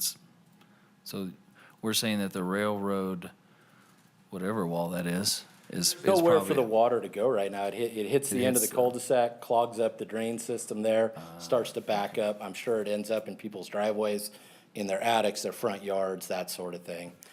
That would be water that's generated obviously upstream, somewhere in that older development, older subdivision, and draining on the surface, curbs, gutters, not being captured by the storm drain system. Okay. Commissioner Williams, if I could mention, keep in mind that we're not considering a specific development project tonight, just the zoning. Our code does require that no matter what they build there, they cannot increase the drainage that's coming off those parcels now. So there can be no net increase in flows, off-site flows onto adjoining properties. They'll be required to detain that. That would be reviewed with individual building permits for the new homes. Okay, thanks, Mike. Thank you. I just wanted to touch on that the idea of this deed restriction. Well, I was going to ask that somebody go on the record today, since it's not really something that we can enforce, to confirm that you guys are going to Yes, say that yes, there's a we're- deed we're- restriction, we're- but We're willing to do that and record it. But from what I learned from Ms. Bacati and her excellent, probably the best I've ever seen, just by the way. So the city, We wouldn't, that's technically The not even city- necessary, because if you go to 5, we're going to see a tentative map and anyways, correct? Okay. Yes, yes. Another way to look at it is the gentlemen here that are doing all this work here in front of you tonight, they're unlikely to do all that for no reason. So we're committed to 4 parcels, yeah. But we are, as a legal enforcement that we'd be bound to, we're willing to do that deed restriction, yes. Okay, thank you. That's all I got. Commissioner Gonfantini, my questions were addressed with the drainage comments. Thank you. Any other further questions from the commission? I got one more for Ms. Picotti. Commissioner Williams, for the record. This, just for my, I've been here for 6 or 8 months now. This lot looks impossible. What I see, I'm not like a huge fan of. I think it's going to stand out. It's going to be different. We talk about neighborhood character, et cetera, et cetera. I think what I've learned through your presentation and through the research and discussion is that the options for this are almost slim to none. Am I off on this? Because I understand the concern. I understand if I was the neighbor, I understand the new development, like all that I'm sensitive to. I also am a big fan of property rights. And when I look at this now, what I'm learning, I'm like, what would they do with this piece of property? That the driveway is going to be there regardless. The access point is going to be there regardless. The traffic in and out of the subdivision is going to be there regardless. And so I'm sensitive to that also. Like, we do have property rights in this country, and people get to build within reason and approval things they want. I don't see there's very many options for this because of the way it was designed or left or abandoned or whatever the case. Am I off on that? No, you're correct. Okay. Leah Picotti for the record. I mean, we see this with a lot of infill sites. I mean, they're infill sites for a reason. They haven't been developed because they are difficult. Okay. So when we do have somebody step up who wants to develop them, generally staff wants to be supportive of that. But, as you saw in the presentation, we want to make sure that we have all of the information. And so that's what we do as staff, is to go in and make sure that when we do bring this forward to the Planning Commission and to the City Council, that we have all of those questions answered ahead of time. But unfortunately, with the zoning map amendment, we don't have development yet. So when that does come forward, all of those things will be evaluated. We have 650 pages of Title 18 standards, everything from building orientation and heights and compatibility standards, and all of that stuff is written into code. Should they never file this deed restriction, it becomes SF5 and they want to do 5 lots, you're going to see this again with a tentative map. Great. Okay, thanks so much for that, Leah. I know I was out on a whim on that. One more for the applicant, if you wouldn't mind. Is the traditional style of housing the most consistent in the building world with the current neighborhood? Is that what you described it as, right? Traditional? I'm a little stuck on this because we don't have the final plans yet. Okay. But they are certainly attempting to make it compatible with the neighborhood. My personal feeling is that almost any neighborhood benefits from some variety of quality designs. So I live in Somerset. I hope I don't get in trouble here. I do not love that every street looks the same. Yeah. Friends that come visit me get lost on the identical streets. So I personally prefer a little bit of variety, but quality designs, traditional materials, wood facings, traditional looking windows. Yeah, that's the look they're going to go for, certainly. Okay. Will it copycat what's there now? I can't promise that. Yeah, I agree with you with design and even frequent things. I mean, it's just, I was more concerned of like, there's a difference between traditional and Spanish style that I'm not a fan of, going from that version to something else. So I want to make sure that your idea of traditional, even though we're not seeing it, is in that spectrum, not radically different. I'd say traditional Old Southwest. Great, thank you. I'm all done.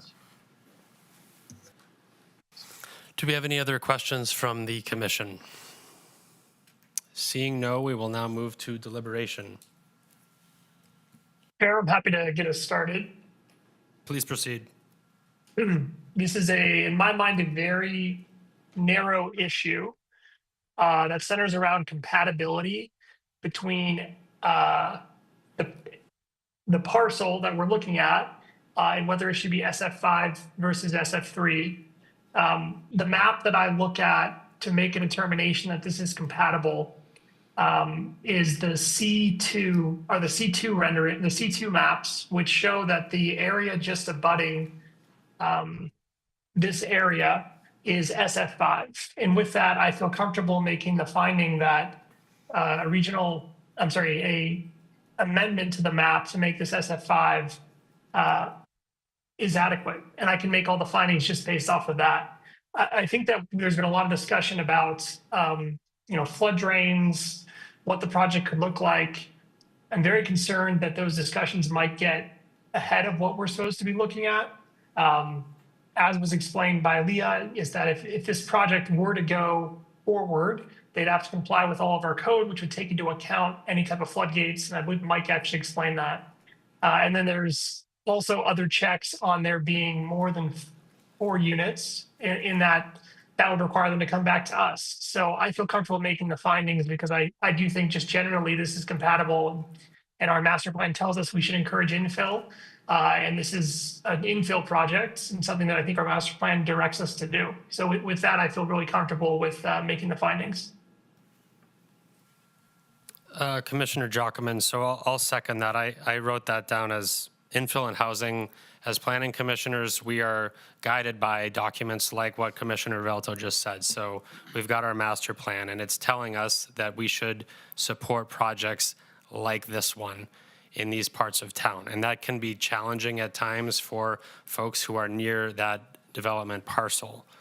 As this is going to City Council, I'll state it again in our deliberations, I strongly support, which again is tough for some to hear, but I strongly support the access being provided solely via the cul-de-sac, not via Plum. That would be the easy button in this case, but it would create a new access point, which creates new turning movements in a higher speed environment than what would be on the cul-de-sac. So for the scope of a project that is 4 homes, they should go to a cul-de-sac. And so I just want to state that on the record as this advances to City Council. Finally, SF5 zoning, you've got, a bit of a hodgepodge here. I believe it was Mr. Provencher, you said that, you're across the street.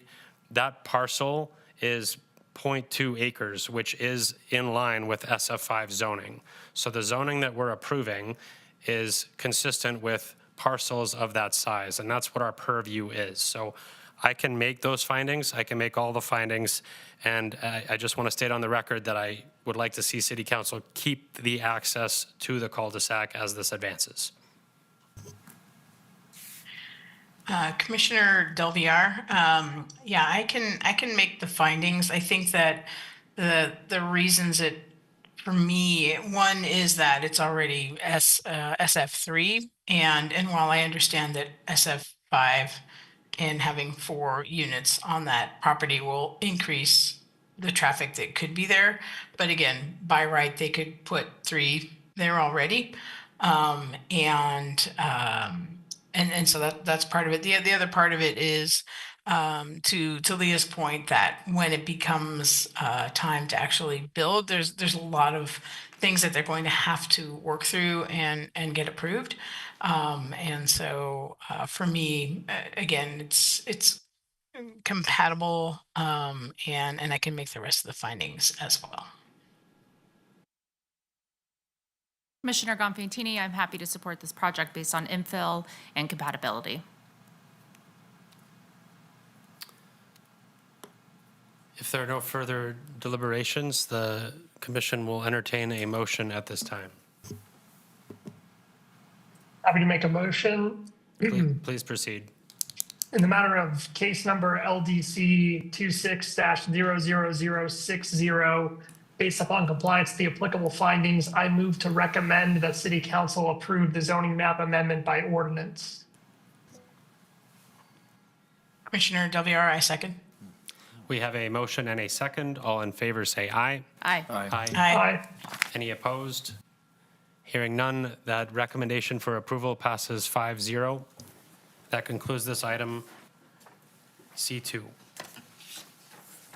We will now move on to item C3. This is a staff report for possible action. Again, a recommendation to City Council case number LDC 26-00043, master plan conformance amendments. For this item, we will receive a presentation from staff. All right. Good evening, Mr. Chair and members of the commission. For the record, Lauren Knox, Senior Planner. I'm going to walk you through a master plan amendment aimed at ensuring conformance with the regional plan as well as state law. So first, I kind of want to set the expectations and framework for this item. So what I'm proposing tonight, as indicated in your staff report, are targeted amendments to the master plan to address conformance issues. This is not a full-scale overhaul or fundamental change to the master plan, though I do recognize in the future a full-scale review is definitely warranted, but this is just a targeted portion.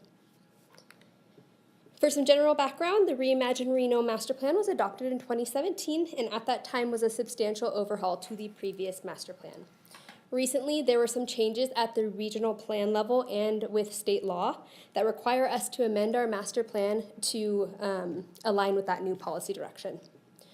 With regards to the regional plan related items, the regional plan was updated recently. Per state law, all jurisdiction master plans have to be submitted for a review of conformance with the regional plan, and through that process, there is what's called a list of scheduled additions. So items in our master plan that need to be addressed to be in conformance with the regional plan. So this item is to address those items. And then furthermore, in the 2025 legislative session, there were two new pieces of legislation that impact our master plan, which is AB 96 related to heat mitigation and AB 540, which is related to attainable housing. Again, the proposed amendments are targeted to those items. Before I walk through these items, I just want to note that TMRPA, so that's regional planning staff, has reviewed the proposed changes and believe that they will be found in conformance with the regional plan. That's a separate process after we kind of go through our own internal process here. So first, on that list of scheduled additions, we will address the natural resource consideration areas. The regional plan essentially includes a data portal, really, of some mapped natural resources that are considered of importance to the region.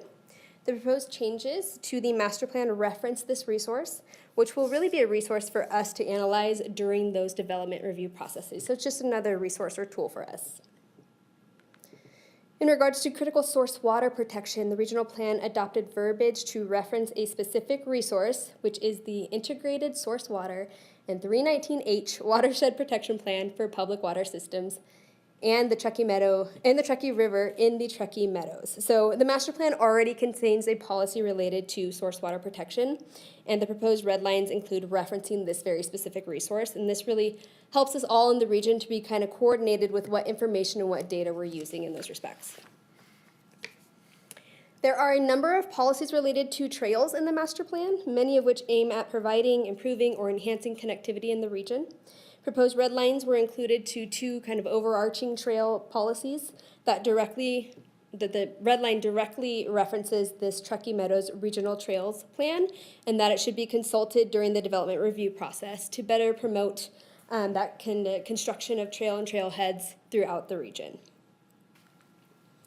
Lastly, for regional plan related items is the city's sphere of influence. So for reference, the sphere of influence is the anticipated 20-year growth area. During the regional plan update process, council provided staff with direction to remove certain public lands from our sphere of influence, as we do not anticipate growing into those areas in that 20-year timeframe. So since the SOI is actually a product of the regional plan, changes were included in the adopted regional plan, and now we need to mimic those changes into our master plan. So maps throughout the plan were really amended to reflect that change in our SOI. So moving on to state law changes, we're going to begin with AB 96, again, that's related to heat mitigation. So heat's a very hot topic right now, and that pun was absolutely intended. Extreme heat is one of the most deadly natural hazards, and Nevada has always been a place impacted by heat. Recently, you may know, Reno has been viewed as a fast-warming area, and there's also been some targeted work in our area to better understand what this means for us, things like the Reno Sparks Heat Campaign, for example. New state law requires that the master plan address the 4 items listed on the slide overhead. So that's access to public cooling spaces, access to public drinking water, cool building practices, and shade over paved surfaces. I'm thankful there's actually a lot of foresight in this space during the creation of the Reimagine Reno Master Plan, because by the letter of the law, the city's master plan already meets most of these new requirements.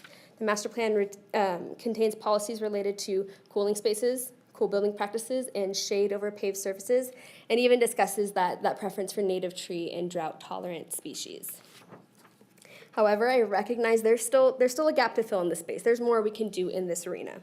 As such, proposed amendments were made to existing policies to more clearly reference the encouragement of shade structures and also encourage building waste heat recovery. A new policy is also introduced to more specifically address access to cooling spaces and access to public drinking water, along with an associated implementation measure to create a resource really for community members that provides information on those specific resources. And really, this is kind of a joint policy that the other jurisdictions, City of Reno and City of Sparks, or City of Sparks, City of Reno, and Washoe County have all worked on together to try and introduce this into our plans and do that work together. We all recognize that this type of resource is really bigger than each of our jurisdictions. This needs to be a bigger community effort to have one place that people can go and learn where there is a cooling space or where there is public drinking water. We also recognize this can't really just be a stagnant map in the master plan. This needs to be something that's updated frequently, that people can access when we have these extreme heat events. So again, this is really a coordinated effort in analyzing kind of those gaps and needs. Additionally, there's a new narrative proposed related to heat mitigation, which describes kind of the overarching concepts of heat mitigation and provides a guide to key policies that are already within the master plan that impact each of those interactions. So really this kind of aims at contextualizing what we already have through the lens of heat management and heat mitigation. It's intended to be both a resource and an educational piece, and also aims to amplify the conversation, which is really kind of the intent of state law change as well. It's an incredibly nuanced conversation. The topics in here range from everything from site design, specific site design, all the way up to reduction in greenhouse gases, which also impacts our heat in our area. So again, very overarching, but it's really kind of a critical and key sustainability focus of the master plan. And it's kind of bringing those pieces together and contextualizing it within this heat mitigation frame. Now we're going to talk about attainable housing. So Assembly Bill 540 altered the way that affordable housing is defined in state law by expanding housing affordability tiers and referring to this new structure as attainable housing. So there's 5 tiers of affordability that go up to 150% of the area median income, which includes the previous, what were dedicated as affordable housing tiers, which went up to 80%. So the master plan has really always been required to address affordable housing, and this state law change really requires us to have more of a focus on meeting our housing needs for our community, and it still allows us to expand that up to 150% AMI. So it provides more attention, more emphasis on that mid-range AMI households than previous verbiage, but still fully incorporates what we knew before as affordable housing. So again, the master plan already had the foresight to address this broader concept of housing that's attainable to our workforce. It already considers the need for various product types to accommodate our population. Due to this, amendments made do not present a major shift in policy to the master plan, but really just aim to align our definitions and our framework with that new state law change. So we currently have policies that aim to facilitate and incentivize affordable and attainable housing, and these slight changes, again, just align with what state law has changed to, which is up to that 150% AMI. I also want to point out here that we still have a focus on federally defined affordable housing due to our need and the differences in funding in that realm. So this concept of affordable housing is not lost in this attainable housing concept that's put forth. Lastly, there's some associated document management changes in the red lines. This is things like dates, page numbers, the schedule of amendments reflecting these proposed changes. So all of that is included in the red line document. And again, these changes I discussed are really targeted due to timeline limitations. But again, we do believe in the future there is a larger update that's needed and a bigger review that's warranted. So with that, I have a proposed motion overhead, and I'm happy to answer any questions.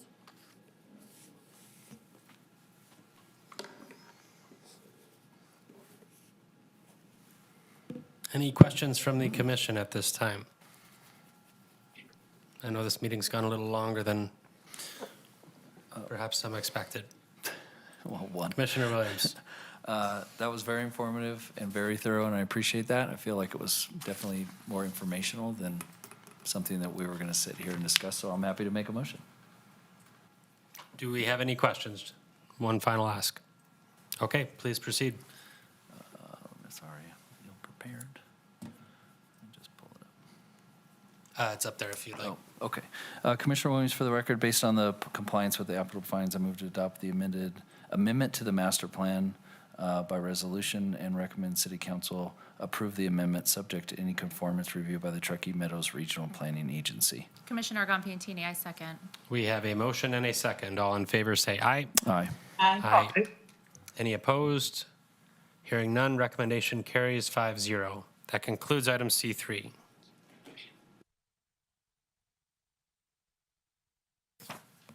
We will now move on to item D, business items. Mr. Rayleigh, anything under this tonight? Nothing this evening.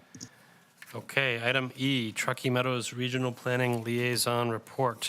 Commissioner Gunvintini, can you please provide us with that update? The TMRPA Regional Planning Commission determined that the consideration of the proposal of the Lake Ridge Resort was necessary by unanimous vote. The merits of the case will still be seen at a future meeting, and the next meeting is April 23rd with an agenda forthcoming. Thank you very much. That concludes item E. Item F, future agenda items. Anything from staff on this tonight? Nothing this evening. Item G, public comment. Madam Clerk. We do not have any closing public comment. Thank you very much. Seeing as though chambers is empty, we will close item G. Item H for adjournment. Motion to adjourn. So moved.